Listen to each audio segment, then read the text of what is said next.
తెలుగుదేశం పార్టీతో పొత్తు పెట్టుకున్నటువంటి జనసేన అధ్యక్షుడు పవన్ కళ్యాణ్‌కి, జనసేన పార్టీ నాయకులకు, కార్యకర్తలకు కూడా తాజాగా నిన్న సాయంత్రం వరకు కూడా వాళ్ళకో భయం ఉండే.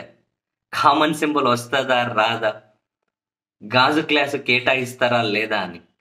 కారణం ఏంటి అంటే మొన్నటికి మొన్న కేంద్ర ఎన్నికల సంఘం చీఫ్ ఎలక్షన్ కమిషనర్‌తో పాటు మిగిలిన బృందంతో సమావేశమైనప్పుడు కూడా వైకాపా ముఖ్య నాయకులు విజయసాయి రెడ్డి గారు అసలు ఒక గుర్తింపు లేని పార్టీకి రెండోసారి కూడా గాజు గ్లాస్ ఎలా కేటాయిస్తారు?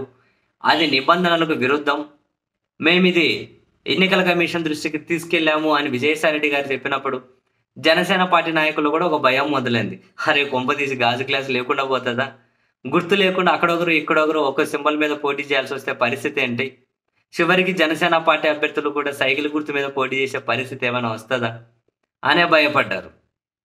సో, వాళ్ళ ఏమంటారు భయానికి సమాధానం అయితే పాజిటివ్‌గానే దొరికింది. ఈ ఎన్నికల్లో జనసేన పార్టీకి గాజు గ్లాసు గుర్తు కేటాయించుకుంటూ ఎన్నికల కమిషన్ ఈమెయిల్ పంపింది. సో, వాళ్లకు గాజు గ్లాస్ వచ్చే ఎన్నికల్లో మళ్ళీ. దీని మీద పవన్ కళ్యాణ్ ఆనందం వ్యక్తం చేశారు. ఎన్నికల కమిషన్‌లోని అధికారులకు, సిబ్బందికి కూడా ఆయన ధన్యవాదాలు, కృతజ్ఞతలైతే తెలియజేశారు. అండ్ ఇమ్మీడియేట్‌గా రాత్రలా కాగానే కొన్ని చోట్ల మామూలుగానే జనసేన అభిమానులు, పవన్ కళ్యాణ్ ఫ్యాన్స్ కొన్ని యాక్టివిటీస్ శృతిమించుతూ ఉంటాయి ఇక. అంటే అత్యుత్సాహం అనాలా? అలా. సో, గాజు గ్లాస్ రాగానే ఇది ఎన్నికలకు ముందే మాకు దక్కిన విజయం అని కొన్ని చోట్ల కేక్ కట్ చేస్తున్నారు. మళ్ళీ గాజు గ్లాస్ గుర్తొచ్చిందని. ఇంకా వచ్చే ఎన్నికల్లో ఇది శుభసూచకం. వచ్చే ఎన్నికల్లో ఎటువంటి ఫలితాలు రాబోతున్నాయి అని. ఇది ఒక పార్టీకి గుర్తు కేటాయించినందుకేనా? కేకులు కోసేస్తున్నారు. పవన్ కళ్యాణ్ బొమ్మకు పాలు సల్లుతూ ఉన్నారు. ఓకే, కామన్ సింబల్ వచ్చింది, మళ్ళీ గాజు గ్లాస్ వచ్చింది. అంటే ప్రచారం చేసుకునే బాధ దెబ్బతుంది కదా అని వాళ్ళు అనుకుంటున్నారేమో. సో, ఇది నెక్స్ట్ ఎన్నికల్లో వాళ్ళకి దక్కబోయే విజయానికి సంకేతం అట.